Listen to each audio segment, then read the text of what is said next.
Welcome to Bite at a Time Books, where we read you your favorite classics one bite at a time. My name is Bree Carlile, and I love to read and wanted to share my passion with listeners like you. If you want to know what's coming next and get updates from me, Bree, sign up for our newsletter at biteatatimebooks.com. Be sure to follow the show on your favorite podcast platform so you get all the new episodes. Or you can follow the show on YouTube, where we have playlists for all the stories. We're part of the Bite at a Time Books Productions Network. If you'd also like to hear what inspired your favorite classic author to write their novels, and what was going on in the world at the time, check out the Bite at a Time Books Behind the Story podcast, Tuesdays, where you listen to podcasts. Today we'll be continuing The Call of the Wild by Jack London. Chapter 7, Part 2. On the opposite slope of the watershed, they came down into a level country where were great stretches of forest and many streams. And through these great stretches they ran steadily, hour after hour, the sun rising higher and the day growing warmer. Buck was wildly glad. He knew he was at last answering the call, running by the side of his wood brother toward the place from where the call surely came. Old memories were coming upon him fast, and he was stirring to them as of old. He stirred to the realities of which they were the shadows. He had done this thing before, somewhere in that other and dimly remembered world. And he was doing it again, now, running free in the open, the unpacked earth underfoot, the wide sky overhead. They stopped by a running stream to drink. And stopping, Buck remembered John Thornton. He sat down. The wolf started on toward the place from where the call surely came, then returned to him, sniffing noses and making actions as though to encourage him. But Buck turned about and started slowly on the backtrack. For the better part of an hour, the wild brother ran by his side, whining softly. Then he sat down, pointed his nose upward, and howled. It was a mournful howl, and as Buck held steadily on his way, he heard it grow faint and fainter until it was lost in the distance.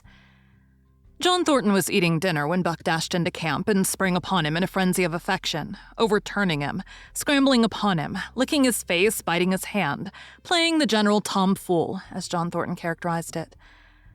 The while he shook Buck back and forth and cursed him lovingly. For 2 days and nights, Buck never left camp, never left Thornton out of his sight. He followed him about as his work, watched him while he ate, saw him into his blankets at night and out of them in the morning. But after 2 days, the call in the forest began to sound more imperiously than ever. Buck's restlessness came back on him. He was haunted by recollections of the wild brother, and of the smiling land beyond the divide, and the run side by side through the wide forest stretches.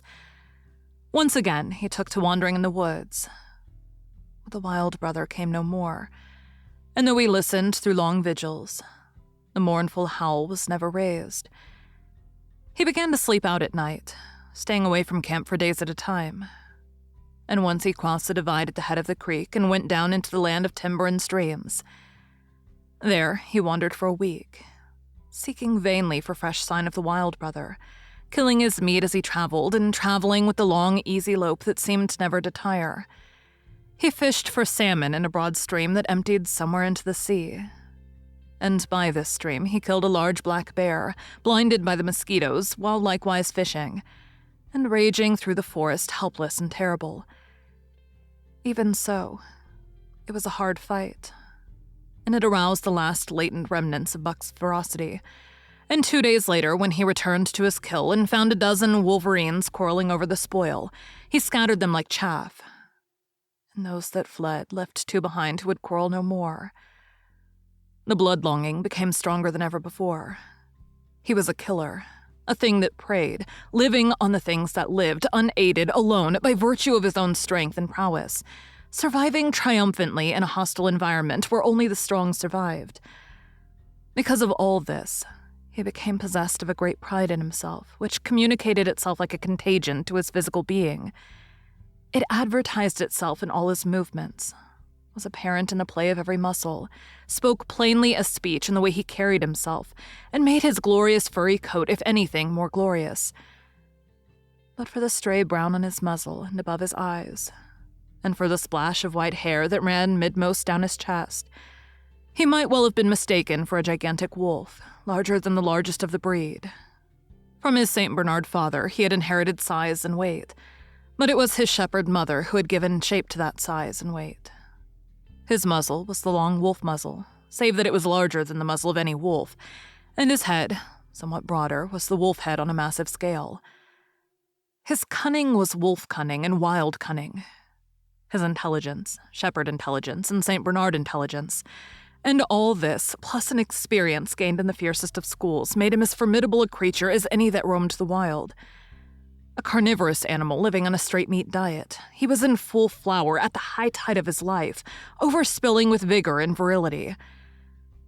When Thornton passed a caressing hand along his back, a snapping and crackling followed the hand, each hair discharging its pent magnetism at the contact.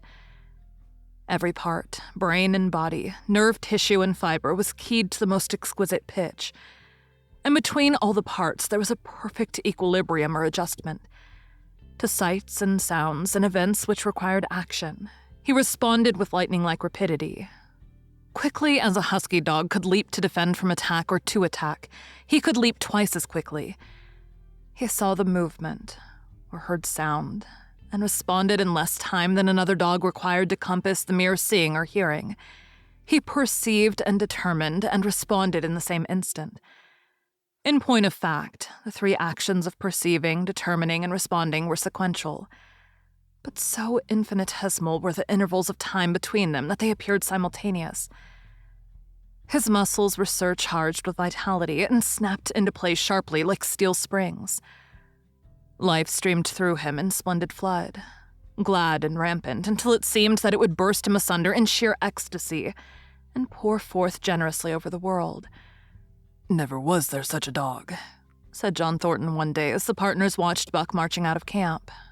"When he was made, the mold was broke," said Pete. "By jingo, I tink so myself," Hans affirmed. They saw him marching out of camp, but they did not see the instant and terrible transformation which took place as soon as he was within the secrecy of the forest. He no longer marched. At once he became a thing of the wild, stealing along softly, cat-footed, a passing shadow that appeared and disappeared among the shadows. He knew how to take advantage of every cover, to crawl on his belly like a snake, and like a snake to leap and strike. He could take a ptarmigan from its nest, kill a rabbit as it slept, and snap it mid-air, the little chipmunks fleeing a second too late for the trees. Fish in open pools were not too quick for him, nor were beaver mending their dams too wary. He killed to eat, not from wantonness, but he preferred to eat what he killed himself, so a lurking humor ran through his deeds, and it was his delight to steal upon the squirrels, and when he all but had them, to let them go, chattering in mortal fear to the treetops. As the fall of the year came on, the moose appeared in greater abundance, moving slowly down to meet the winter in the lower and less rigorous valleys. Buck had already dragged down a stray part-grown calf, but he wished strongly for larger and more formidable quarry, and he came upon it one day on the divide at the head of the creek. A band of 20 moose had crossed over from the land of streams and timber, and chief among them was a great bull. He was in a savage temper, and standing over 6 feet from the ground was as formidable an antagonist as even Buck could desire. Back and forth the bull tossed his great palmated antlers, branching to 14 points and embracing 7 feet within the tips. His small eyes burned with a vicious and bitter light, while he roared with fury at sight of Buck. From the bull's eye, just forward of the flank, protruded a feathered arrow end, which accounted for his savageness. Guided by that instinct which came from the old hunting days of the primordial world, Buck proceeded to cut the bull out from the herd. It was no slight task. He would bark and dance about in front of the bull, just out of reach of the great antlers and of the terrible splay hooves which could have stamped his life out with a single blow. Unable to turn his back on the fanged danger and go on, the bull would be driven into paroxysms of rage. At such moments, he charged Buck, who retreated craftily, luring him on by a simulated inability to escape. But when he was thus separated from his fellows, 2 or 3 of the younger bulls would charge back upon Buck and enable the wounded bull to rejoin the herd. There is a patience of the wild, dogged, tireless, persistent as life itself, that holds motionless for endless hours the spider in its web, the snake in its coils, the panther in its ambuscade. This patience belongs peculiarly to life when it hunts its living food, and it belonged to Buck as he clung to the flank of the herd, retarding its march, irritating the young bulls, worrying the cows with their half-grown calves, and driving the wounded bull mad with helpless rage. For half a day, this continued. Buck multiplied himself, attacking from all sides, enveloping the herd in a whirlwind of menace, cutting out his victim as fast as it could rejoin its mates, wearing out the patience of creatures preyed upon, which is a lesser patience than that of creatures preying. As the day wore along, and the sun dropped to its bed in the northwest, the darkness had come back and the fall nights were 6 hours long. The young bulls retraced their steps more and more reluctantly to the aid of their beset leader. The downcoming winter was harrying them onto the lower levels, and it seemed they could never shake off this tireless creature that held them back. Besides, it was not the life of the herd or of the young bulls that was threatened. The life of only one member was demanded, which was a remoter interest than their lives, and in the end, they were content to pay the toll.